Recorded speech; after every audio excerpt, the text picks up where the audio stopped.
ডিম ছাড়া পাস্তা তোমরা কি কখনো বানিয়েছো? যদি কখনো না বানিয়ে থাকো অবশ্যই কিন্তু বাড়িতে একবার ট্রাই করে দেখতে পারো। বুঝতেই পারা যায় না যে এর মধ্যে ডিম নেই, ডিমের থেকেও কোনো অংশে কম নেই এই পাস্তা। আবারও চলে আসলাম ছোট্ট একটা মিনি ব্লগ নিয়ে, কারণ তোরা মিনি ব্লগগুলো দেখতে ভীষণ পছন্দ করো। সকালবেলা তাড়াতাড়ি করে জলখাবার বানাবো, এদিকে দেখি যে ডিম শেষ হয়ে গেছে।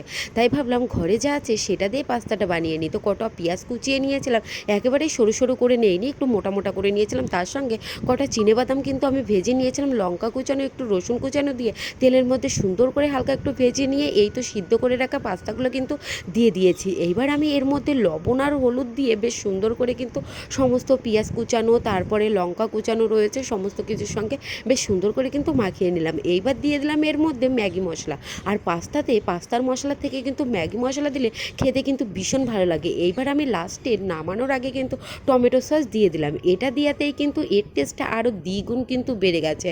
তো অবশ্যই কিন্তু বাড়িতে এইভাবে ট্রাই করে দেখতে পারো। আমার হাজব্যান্ড তোকে বুঝতেই পারিনি যে এর মধ্যে ডিম আছে কিনা। ভিডিওটি কেমন লাগলো অবশ্যই